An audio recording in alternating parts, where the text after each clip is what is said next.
सुप्रभात प्यारे बच्चों, कैसे हैं आप सभी। मैं हूं आपकी संस्कृत की शिक्षिका शिप्रा। आ गई हूं आपके साथ कक्षा 6 की पुस्तक संस्कृत की लेकर के। तो आज से हम प्रारंभ करेंगे संस्कृत की पुस्तक कक्षा 6 की, है ना।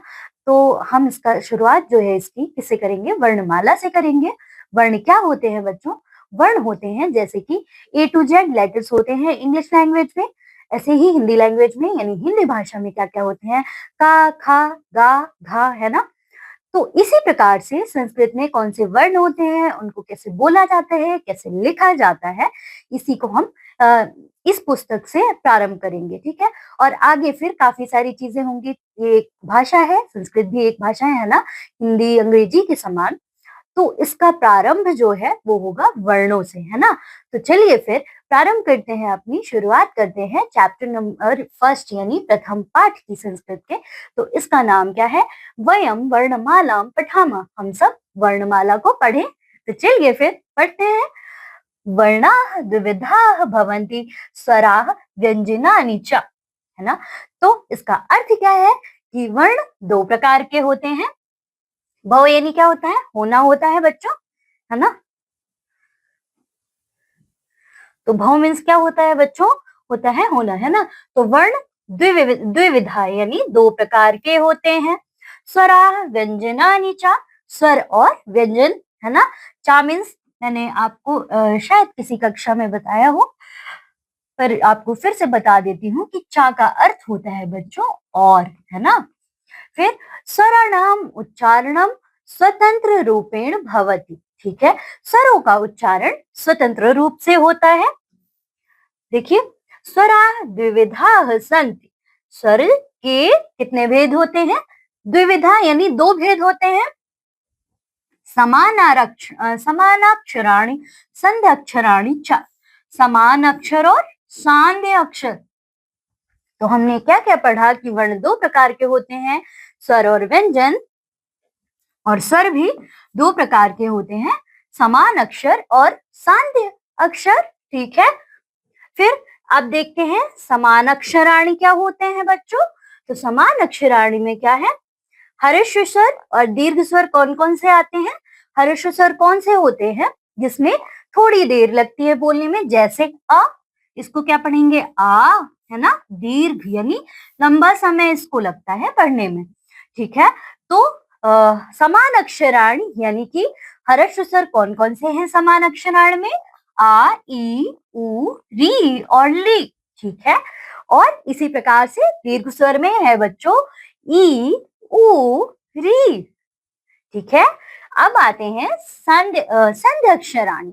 संध्य अक्षराणि में बच्चों आते हैं दीर्घ स्वर, इसमें ह्रस्व स्वर नहीं आते हैं, ये आपको ध्यान रखना है। संध्याक्षराणाम हर्षा न संति, ए, ओ और ओ, ये सारे जो अक्षर हैं बच्चों क्या कहलाते हैं, संध्य अक्षराणि। फिर देखिए, री वर्णस्य दीर्घा न संति, तो री जो है वो कैसा है, देखिए हर्ष स्वर है। तो अगर आपसे कोई पूछता है कि ली वर्ण जो है वो कैसा है, तो है वो हर्ष स्वर, ना कि दीर्घ स्वर, ठीक है।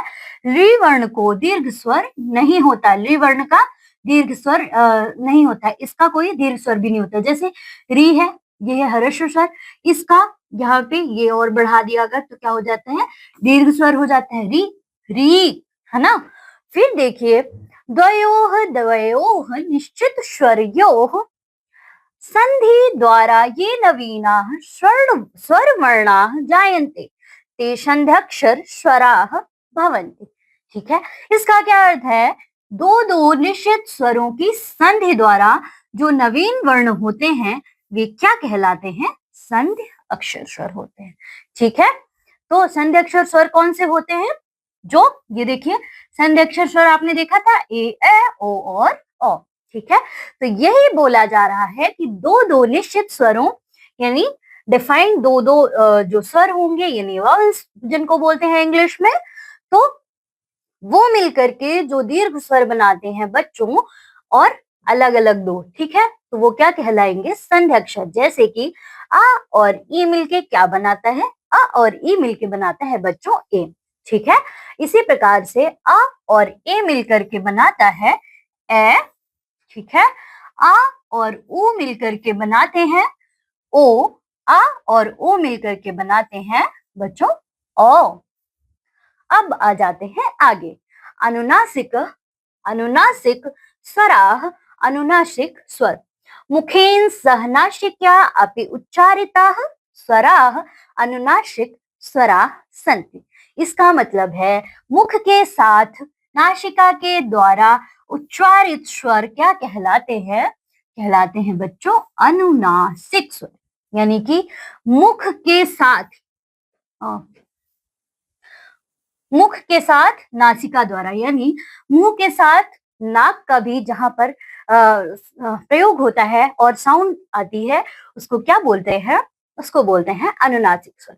जैसे कि पढ़ करके देखिए, आ बोलने में और आ बोलने में फर्क होता है। जैसे आ बोलते हैं आप तो केवल मुख से बोल रहे हैं, यानी केवल मुंह से बोल रहे हैं।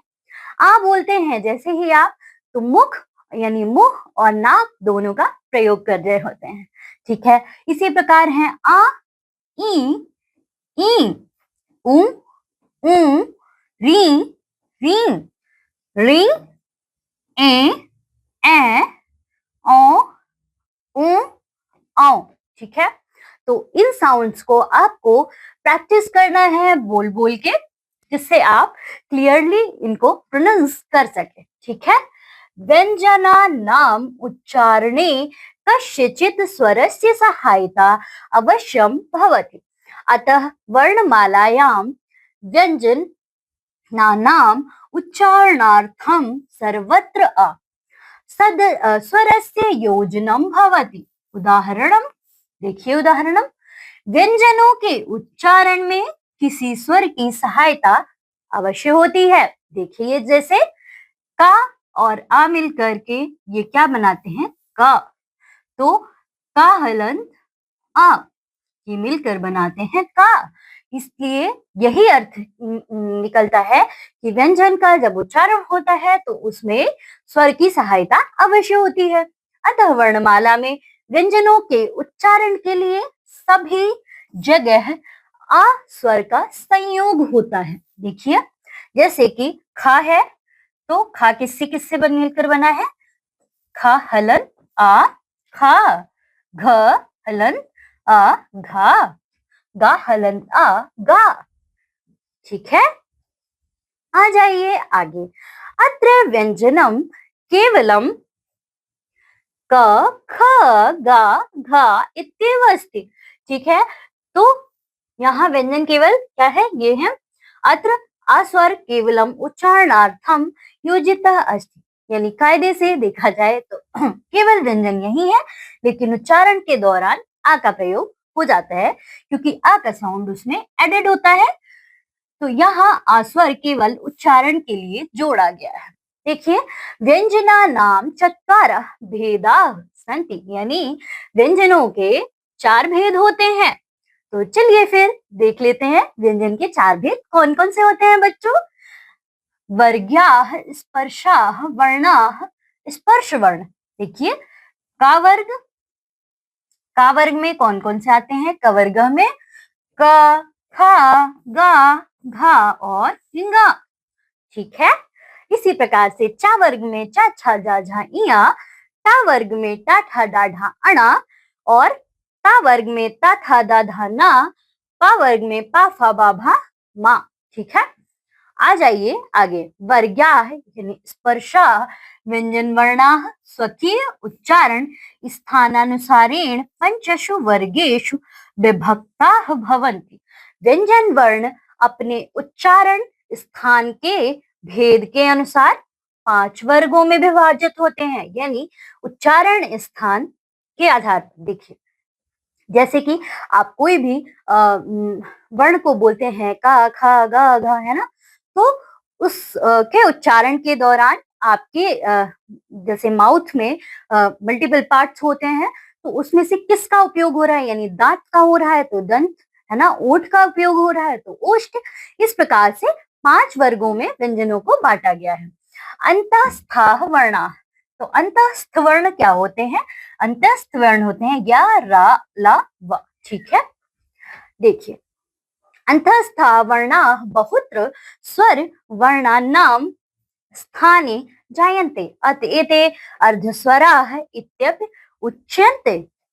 यानी अंतस्थ वर्ण स्वर वर्णों के स्थान पर होते हैं, अतः ये अर्ध स्वर इस प्रकार भी कहलाते हैं। तो बच्चों, जो अंतस्थ वर्ण होते हैं वो क्या कहलाते हैं? स्वर वर्णों के स्थान पर होते हैं। ठीक है, अंतस्थ वर्ण स्वर वर्णों के स्थान पर होते हैं और इसीलिए इन अंतस्थ वर्णों को क्या बोलते हैं बच्चों? अंतस्थ वर्णों को बोलते हैं हम अर्ध स्वर। जैसे कि देखिए, ई और आ मिलकर के क्या बनाते हैं? ई और या, आ, ठीक है, ये बन गए या। ठीक है, और ई और आ ये स्वर और स्वर, या व्यंजन प्लस एक आ, या। ठीक है, से बन गया यादि, आपी, और क्या मिलकर यदि और अपी मिलकर बन गया यद्यपि। पितृ और आज्ञा मिलकर बन गया बच्चों पित्राज्ञा। जैसे कि ये देखिए, री और आ है ना, फिर रा और आ। ठीक है, तो पितृ प्लस आज्ञा इज इक्वल्स टू पित्राज्ञा। री और आ, ला और आ, री प्लस आकृति क्या बन गया बच्चों? लाकृति, है ना। देखिए, उ, आ, वा और आ, शु। ठीक है, और आगतम तो क्या बन गया? स्वागतम। ओके, अब आ जाते हैं ऊष्म वर्णा यानी कि ऊष्म वर्णों पर। श, स, स, ह, शा, ख, शा, ह।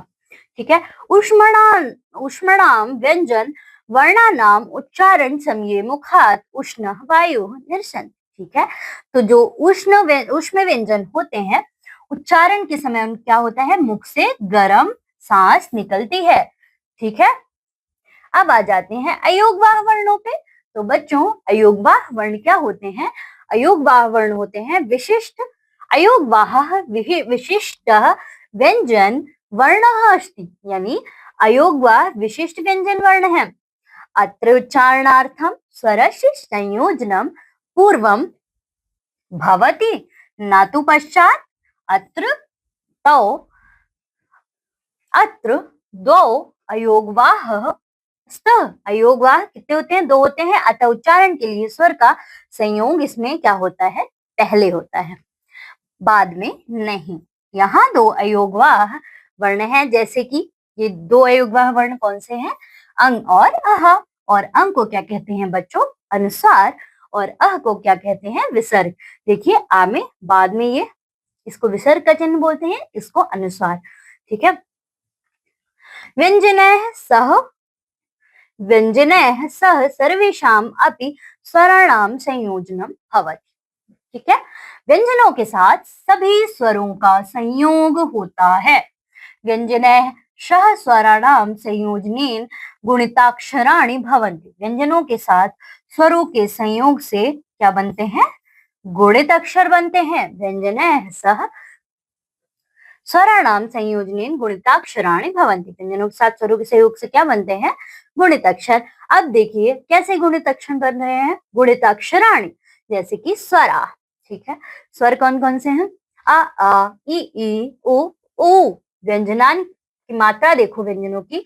व्यंजनों में ये मात्रा कैसे बन जाती है? आ की कोई मात्रा नहीं होती। आ की ये देखिए, ई की मात्रा है, ये ई की मात्रा है, ये उ की और ये ऊ की। ठीक है, जैसे कि आपको क्या लिखना है? राम लिखना है, तो रा यानी ये आ का साउंड देर तक आ रहा, तो ये आ का चिन्ह यहाँ पे क्या लगा है? राम। अब देखिए का के लिए कौन कौन से का में देखिए, का से अगर आ जुड़ता है का हलंत का के साथ तो बनेगा का, और का के साथ आ जुड़ता है तो का, ई, की, कु। ये देखिए, ये मात्राएं का व्यंजन के साथ जुड़ी हुई हैं। ठीक है, अब देखिए खा के साथ भी इसी प्रकार खा, खा, खी, खू, खू। ठीक है, गा, गी, गू, गू। इसी प्रकार घा के लिए है घा, घा, घी, घी, घू और घू। ठीक है। फिर अंगा के लिए अंगा, अंगा, इंगी, इंगी, इंगू, उंगू। ठीक है। चा के लिए इसी प्रकार से चा, चा, ची, ची, चू और चू। अब आ जाते हैं बच्चों छ, जा, जा, झा, या। ये सारे में भी सेम चीजें हैं, ये आपको देख लेना है। अब आते हैं वदामा, लिखामा, चा। ठीक है, बोलना भी और लिखना भी है। री, री, री, ए, ओ और अ।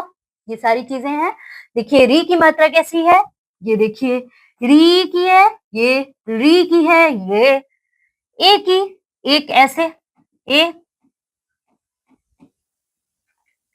फिर ए की, ओ की और ओ की मात्राएं इस प्रकार से होती हैं। ठीक है। फिर इसी प्रकार से इन मात्राओं को लगा करके कुछ जोड़ा बनाया गया है। क्या? का के साथ क्री, क्री, क्ली, के, को और कौ।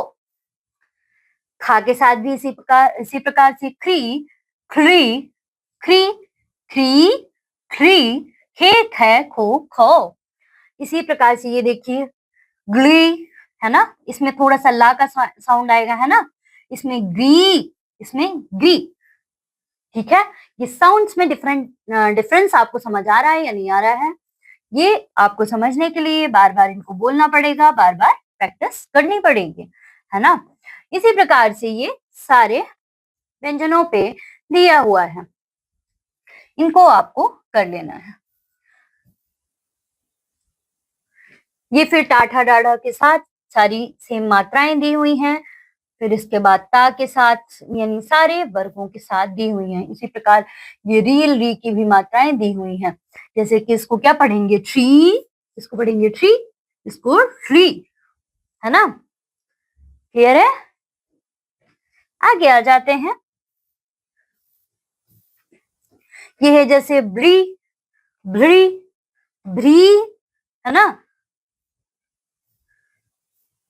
ये सारी मात्राओं को आपको लिख करके अपनी नोटबुक में प्रैक्टिस करनी है। ठीक है। अब आ जाते हैं बच्चों आगे। ये देखिए संयुक्त व्यंजनानि। अब क्या होते हैं संयुक्त व्यंजन, ये हम पढ़ते हैं। एकाधिक व्यंजन, एकाधिक व्यंजन वर्णानां मेलनेन संयुक्त व्यंजनानि भवन्ति। यानी कि एकाधिक व्यंजन वर्णों के मेल से संयुक्त व्यंजन बनते हैं। यानी एक से ज्यादा व्यंजनों के मेल से क्या बनते हैं? संयुक्त व्यंजन। जैसे कि क्षा है, इसमें का व्यंजन और क्षा, खा व्यंजन, खा, इसको ऐसे खा, ये डिफरेंट होता है, इसको खा ऐसा साउंड होता है। ठीक है। तो ये मिलके बनाते हैं क्षा। इसी प्रकार से इसमें आ की साउंड आ रही है, इसलिए लास्ट में आ भी है। ठीक है। ये जैसे कि कक्षा बन रहा है, तो का किससे किससे मिलकर बना है बच्चों? का बना है का व्यंजन और आ स्वर से मिल करके, और क्षा बना है का व्यंजन, श व्यंजन और ये आ की मात्रा यानी बड़ी आ। ठीक है। तो आ की मात्रा से बना है। ये देखिए जैसे कक्ष होता यदि, तो यहाँ पर आ होता, लेकिन कक्षा है इसलिए आ है। इसी प्रकार से बनेगा त्रा, त्रा बनेगा ता, और रा से व्यंजनों से मिल करके साथ में अ स्वर का भी संयोग होगा। पत्रम, पत्रम में प व्यंजन, आ स्वर। ठीक है। इससे बनेगा पा, त्रा, ता व्यंजन और रा व्यंजन से आ। ठीक है। इसमें क्योंकि आ की साउंड आ रही है, और माँ, बिकॉज यहाँ पे माँ बहुत ही जल्दी बोला जा रहा है, पत्रम नहीं बोला जा रहा है, इसलिए माँ यहाँ पर शुद्ध व्यंजन के रूप में आएगा, ना कि इसमें आ स्वर एडेड होगा। ठीक है। अब देखते हैं ज्ञा। ज्ञा किससे किससे बनेगा बच्चों? जा, जा और इया से, और आ स्वर का भी इसमें मेल होगा, तो इससे बनेगा ज्ञा। और इसी प्रकार से बनेगा शब्द ज्ञानम। तो ज्ञानम के लिए ये ज स्वर है, इया स्वर है, और साथ ही ये आ की मात्रा है, इसलिए आ स्वर का भी मेल होगा। ये जा व्यंजन, इया व्यंजन और आ स्वर और ना व्यंजन। ठीक है। ना व्यंजन क्यों? ना और आ स्वर, क्योंकि ना और माँ, तो ये माँ व्यंजन। ठीक है, क्लियर है। इसी प्रकार बनेगा बच्चों द्या के लिए। द्या में होगा दा व्यंजन या व्यंजन, ये दोनों हलंत में होंगे, है ना, तभी तो व्यंजन है। और आ स्वर का भी संयोग होगा। विद्या वा और ई, दा और या और आ, है ना। वा व्यंजन, ई व्यंजन, दा व्यंजन, या व्यंजन और आ स्वर। राइट नाउ अब आ जाते हैं हम आगे। एवमेव सर्वेषां व्यंजना नाम सर्वैः व्यंजनैः सह मेलनेन संयुक्त व्यंजनानि भवन्ति। ठीक है, इसका क्या अर्थ है? इसका अर्थ है बच्चों, इस प्रकार से ही सभी व्यंजनों के, सभी व्यंजन के साथ संयोग से क्या बनते हैं? संयुक्त व्यंजन बनते हैं। जैसे कि क्या है, क्या जोड़कर कैसे बना है? चाणक्य। ठीक है, ऋण से इसका उपयोग करके कैसे बना है? अर्णव, मंत्र, अंत्र, मंत्र, है ना।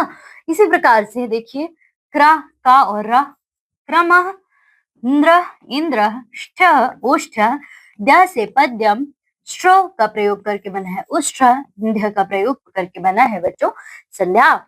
एतानि संयुक्त व्यंजनानि नवीनाः वर्णाः न सन्ति, अपितु पृथक पृथक संयुक्त व्यंजन वर्णानां विशिष्टा लेखनं शैली एव एतेषु आगतः स्वरः संयुक्त व्यंजनेषु अंतर्भूतः नास्ति। ठीक है, यानी कि अब आ जाते हैं आगे वर्ण वियोग वर्ण विच्छेद पे। ठीक है,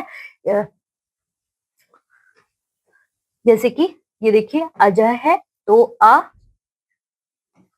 ज और आ और अह यानी विसर्ग की संधि लगेगी। ठीक है, फिर राम कैसे बनेगा? ये देखिए, रा, आ, मा और आ साथ ही विसर्ग का चिन्ह। हरि, सीता, गुरु, वधु, ऋषि, ये सारे भी वर्ण ऐसे ही ये शब्द बनेंगे। जैसे मातृ में क्या बनेगा? माँ, आ, ये माँ व्यंजन आ, है ना, ये हो गया माँ।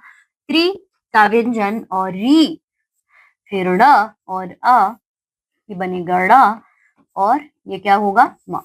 ठीक है, इसी प्रकार बनेगा कृतम, कृतम के लिए बनेगा क्या? का और री, पा और ता, आ और माँ। यानी देखिए, ये संयुक्त व्यंजनों का प्रयोग करके सारे शब्दों को ऑलमोस्ट यहाँ पे बनाया गया है ना। ज, रामा, ठीक है, हरि, ठीक है। तो संयुक्त व्यंजन क्या है? वो नए तो है नहीं, है ना, उनको अलग अलग से व्यंजन वर्ण विशिष्ट लेखन शैली से बस लिखना होता है। इसलिए आने वाले स्वर जो है, वो व्यंजन जो है उसमें क्या होते हैं? छिपे हुए होते हैं। क्या? वाक्यम, व, अ, क्या, या, अ, म। ठीक है, वाक्यम के लिए कैसे बनेगा? ये मैं आपको बार बार बताती आई हूँ कि वा बनेगा वा और आ से, का बनेगा क्या और ये आधा का और या है ना। अगर कया होता तो का धन यहाँ पर आता आ, लेकिन क्या है तो इसलिए आया है क्या और या और आ, है ना, तो ये होगा। ठीक है, और म। ठीक है, इसी प्रकार से मूर्धन्य शब्द के लिए भी कैसे कॉम्बिनेशन बनेगा? कॉम्बिनेशन बनेगा म और उ, है ना, म और उ। ये देखिए, उ की मात्रा है ना कि उ की मात्रा है। ओके, तो फिर आर और ध, यानी ध, ये ऐसे बनेगा। फिर न्या, है ना कि न, इसलिए ये ना हलंत्या और अह। ठीक है, इसी प्रकार से आप बना लेंगे तालव्य का, बाह्यम का, क्रीड़ा, गृहणम, वज्र, दृष्टा, प्रगति, ब्रह्म, ब्रह्मचारी, जानवी, ध्वनि, सरस्वती, वर्ण, कर्म, सप्तर्षि। देखिए सप्तर्षि में सा के लिए क्या? सा और आ, तो है ना, तो पा हलंत और ता पूरा पा नहीं होगा, और आ, रा और श, ई, ऋषि। ठीक है, ये शी है ना, और इसके ऊपर ये लगा हुआ है रा की मात्रा, है ना, और ये है विसर्ग। ठीक है, इसी प्रकार से आप आगे के शब्दों को भी बना लेंगे। ढक्का, वित्तम, सिद्धार्थ, पद्यम, शब्द, पंकज, हम। ठीक है, और क्या बनेगा? व्यंजनम, कंठ, संधि, प्रारंभ, संस्कर्ता। संस्कर्ता में कैसे बनेगा? सा और आ, ये मैंने आपको बताया था कि जिसमें मुख और नासिका दोनों का प्रयोग हो, है ना, तो वो कैसे होते हैं? ये ऐसे शब्द होते हैं आ चंद्र बिंदु वाले, सा, स, क, आ, तो ये क्या होगा? स्क बनेगा। आधा सा, का और आ, का, और फिर ता, तो ये ता के ऊपर ये वाली मात्रा लगने के लिए आधा रा, फिर सॉरी व्यंजन रा, इसके साथ आ कंबाइंड नहीं होगा और ता के साथ आ कंबाइंड होगा, तो ऐसे बनेगा बच्चों संस्कर्ता। ओके, नाउ आप ये भी कर लेंगे।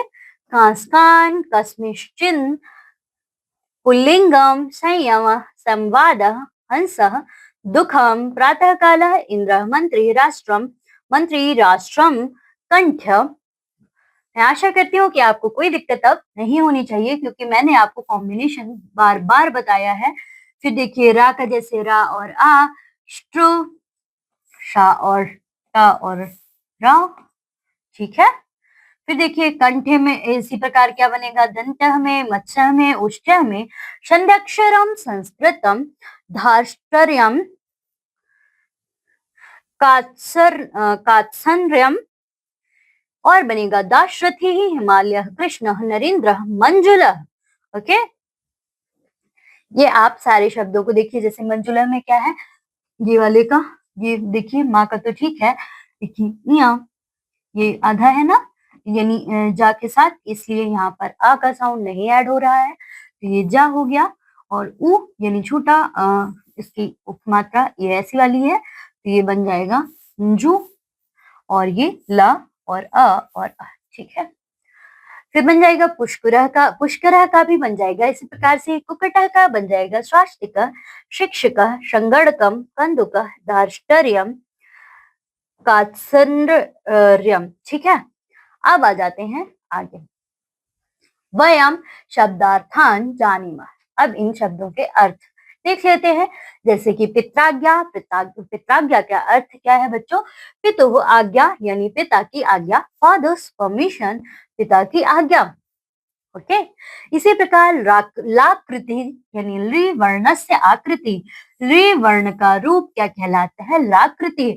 शेप ऑफ लेटर री वर्ण का स्वरूप। इसी प्रकार समुद्र, समुद्र का क्या अर्थ है बच्चों? सागर, सी ओशियन, सागर, जलाधि, पयोधि, अम्बुधि, ये सारी पर्यायवाची हिंदी में दी हुई है। किसकी? ओशियन की, यानी समुद्र की। फिर देखिए समुद्र के लिए कौन सा शब्द है? अर्णवः। तो अर्णवः मीन्स बच्चों समुद्र। ठीक है, फिर उष्ट्र के लिए है क्रमेलकः। क्या है इसका? क्रमेलकः। उष्ट्र यानी क्रमेल का। ऊंट, कैमल, ऊंट, रेगिस्तान का जहाज भी कहते हैं इसको। बाह्यम, बहिः स्थितम, बाहरी, एक्सटर्नल यानी कि बाहर। ग्रहणम, स्वीकरणम, धारणम, स्वीकार करना, पकड़ना, टेकिंग और होल्डिंग, स्वीकार करना या ग्रहण करना। वज्रम, इंद्रस्य आयुधम, हीरकम, इंद्र का शस्त्र, हीरा, इंद्राज वेपन, डायमंड, इंद्रायुध, वज्र, इंद्र का शस्त्र या बिजली क्या कहलाएगा? वज्र। ओके, नाउ दृष्टा, दृष्टा क्या होता है बच्चों? यह पश्यत यानी देखने वाला, स्पेक्टेटर दर्शक। ओके, ब्रह्म यानी परमात्मा, परमेश्वर, ultimate reality, one, supreme God. ईश्वर, प्रभु परमेश्वर, परमपिता, प्रजापति।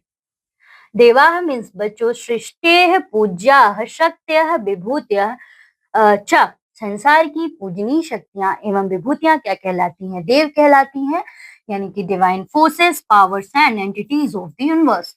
देवता, देव, सुर और अदैति, ये इनके हिंदी में देव के पर्यायवाची शब्द हैं। ऋषि, मंत्र दृष्टा, तपस्वी, सेज, सीर, मुनि या तपस्वी। ठीक है, प्रगति, प्रगति को बोलते हैं बच्चों उन्नति, यानी ये दोनों चीजें सेम है और इसका हिंदी में अर्थ होता है विकास, यानी कि अंग्रेजी में डेवलपमेंट। विकास, उन्नति या सफलता भी सेम चीजें हैं। ब्रह्मचारी, विद्या संयम व्रती, विद्या व संयम व्रत रखने वाला, सेलिब्रेट, तापस, ब्रह्मचारी, सन्यासी। आगे आ जाओ। जानवी, जहोह, जन्योह, तन्नोह, ऋषोह, पुत्री गंगा, जन्हू ऋषि की पुत्री गंगा, ऋषि जन्हूज डॉटर्स, गंगा, सप्तर्षि, सप्तानाम ऋषिणाम समूह, यानी 7 महान ऋषियों का समूह। तो क्या कहलाएगा? सप्तर्षि, ग्रुप ऑफ 7 ग्रेट सेज, सप्त ऋषि गण। आगे ढक्का, ढक्का मीन्स बच्चों डमरू, ठीक है। ढोल, डंका, नगाड़ा, ड्रम, डमरू और या डुगडुगी। वित्तम यानी धनम, धन, पैसे, मनी, प्रॉस्पेरिटी, रुपया, पैसा, धनराशि। पंकजम या पद्यम, कमल, लोटस, कमल, जलज, नीरज। संधि मीन्स द्वयोः वर्णयोः मेलनम। उनका क्या मेल? 2 वर्णों का मेल क्या कहलाता है? संधि कहलाता है। 2 वर्णों का मेल, ज्वाइनिंग ऑफ 2 लेटर्स, 2 वर्णों का मेल। संस्कर्ता यानी यह संस्कार करोति, संस्कार करने वाला, परफॉर्मर ऑफ संस्कार्स, फिर संस्कार करने वाला। कान यानी कान, कान यानी किन, किनको, टू हुम ऑल, किस किस को। कस्मिंश्चिद यानी कुत्रचित, कहीं पर या किसी में, समवेयर, किसी स्थान पर। पुल्लिंगम यानी पुंवाचकम, लिंगम पुरुषवाचक लिंग, लिंगम पुरुषवाचक लिंग, मैस्कुलिन जेंडर पुरुषवाचक। आगे आ जाते हैं संयम, यानी संयम का क्या मतलब होता है बच्चों? सेल्फ कंट्रोल, है ना। तो आत्मानुशासन, आत्मनियंत्रण, सेल्फ कंट्रोल, आत्मसंयम, आत्मसंयम, आत्मनियंत्रण। प्रातःकाल, प्रभात, संवाद, संवाद परस्पर, संभाषणम यानी आपस में बातचीत जो होती है वो होता है संवाद। डिस्कशन या इंटरेक्शन, स्नेहवार्ता। प्रातःकाल, प्रभात वेला, सुबह का समय, मॉर्निंग टाइम, प्रातः वेला या प्रातःकाल। इसी प्रकार है राष्ट्रम माने देश, देश है बच्चों राष्ट्रम, राष्ट्रीय देश, नेशन मातृभूमि, स्वदेश मत्स्य यानी मीन यानी मछली, फिश या मछली। फिर देखिए ऑडोसिटी या धूर्त या ढीठ यानी ढिठाई, धृष्टता, धर्षटर्यम, ठीक है। फिर कात्स्नर्यम यानी होता है संपूर्णता, यानी कंप्लीटनेस, जिसमें एंटायर, कंप्लीट का सेंस आए, संपूर्णता, इंटायरिटी, समस्त, संपूर्ण या सकल, ठीक है। दाशरथी यानी दशरथस्य पुत्र राम, जैसे इसका आएगा प्रयोग दशरथी का, दशरथ का पुत्र राम है, दशरथ का पुत्र राम, दशरथ सन, दशरथ आत्मज, दशरथ नंदन। इसको कहेंगे हिंदी में दशरथ नंदन यानी दशरथ के पुत्र। नरेंद्र यानी बच्चों नृप या सम्राट, राजा या सम्राट, किंग, एम्परर, राजा या शासक। मंजुला यानी सुंदर बच्चों, तो मंजुला का क्या मतलब है? सुंदर, रमणीय, लवली, चार्मिंग, रमणीय या सुंदर। स्वास्तिका, मंगलम, मंगल चिन्हम, शुभ चिन्ह, ऑस्पिशियस सिंबल, शुभ प्रतीक, कल्याण करने वाला। संगणकम, संगणक यंत्रम, संगणक यानी ये कंप्यूटर को बोलते हैं हम संगणक। फिर देखिए कंदुका यानी गेंदुका यानी गेंद, बॉल, गेंद। और किसी एक का ईच वन के लिए कौन सा शब्द प्रयोग होगा? हर एक के लिए प्रत्येकम या एकैका। अजा यानी छागा यानी बकरा, अजा यानी होता है बच्चों बकरी और अजा यानी होता है बकरा, ठीक है। तो गोट, बकरा। वधु यानी परिणीता, वधु यानी परिणीता, विवाहित नारी, मैरिड विमेन, विवाहिता। मातृणम यानी मातृ, मातुः ऋणम, माता का ऋण, सन्स इंडेप्टनेस टू मदर, माता का ऋण। कृप्तम यानी कल्पितम, माना हुआ, सपोज्ड, माना। लकारः रिवर्ण, रिवर्ण लेटर री। ओम प्रवणः एकाक्षर, ब्रह्म नेम ऑफ ब्रह्मा, ठीक है। अब आ जाते हैं औषधम, भेषजम। इसका क्या अर्थ है? औषध मेडिसिन दवा, जिह्वा यानी रसना, जीभ टंग जीभ, नामधेय हम बोलते हैं नाम को, नाम नेम या नाम, ठीक है। आगे आ जाइए। श्वशा यानी बहन, सिस्टर बहन, अनुजह या अग्रजह यानी भाई, ब्रदर भाई, पितुह यानी पितुह माता यानी पितामही, दादी, पैटर्नल ग्रैंडफादर, ग्रैंड मदर, ठीक है। तो पितामही मतलब पितामही या पितुमही यानी दादी जी यानी पैटर्नल, ग्रैंड मदर यानी पापा की मम्मी, भ्राता यानी भाई था, भगिनी यानी बहन, ठीक है। पितामह यानी दादाजी, पिता दादा पैटर्नल ग्रैंडफादर, मातामही यानी माता की मम्मी यानी नानी जी, मैटरनल ग्रैंड मदर, ठीक है। और मातामह यानी माता के पिता, मही है तो माता, मह यानी पिता, है ना। पितामह यानी पिता के पिता, और माता मह यानी माता के पिता यानी नाना जी, मैटरनल ग्रैंडफादर। सुश्री यानी बच्चों कुमारी, मिस, है ना। फिर देखिए श्री यानी श्री किसको बोलते हैं बच्चों, लक्ष्मी जी को। तो लक्ष्मी सुंदरता, लक्ष्मी सौंदर्य, गॉडेस ऑफ प्रॉस्पेरिटी, लक्ष्मी माता, रमा और कमला। उपाधि यानी विशिष्टता, विशेषता, टाइटल, विशेष, मुख्यम नामम, प्रथम नाम, पहला नाम, फर्स्ट नेम, मुख्य नाम, मध्य नाम यानी मध्यवर्ती नाम, बीच का नाम, मिडिल नेम, ये नहीं होगा। अंत्य नाम यानी अंतिम नाम, लास्ट नेम, जाति या गोत्र, कुलस्य गोत्रस्य यानी वंश व नाम, कुल नाम, कुल गोत्र या वंश का नाम, फैमिली नेम या गोत्र, ठीक है बच्चों। इस प्रकार से आपका ये अध्याय होता है पूरा। अब मैं मिलूंगी आपको अगली कक्षा में, तब तक आपको खूब रिवीजन करना है बच्चों, पढ़ाई करनी है, और जितने अक्षरों को कॉम्बिनेशन दिया हुआ था उन वर्णों को अच्छे से आपको प्रैक्टिस करनी है, लिखना है, कैसे स्वर और व्यंजन मिल करके बनाते हैं वर्णों को, है ना। तो चलिए फिर मैं मिलूंगी आपसे नेक्स्ट क्लास में, तब तक आप खूब रिवीजन करिए, स्वास्थ्य का ध्यान रखिए और पढ़ाई करते रहिए। बाय बच्चों।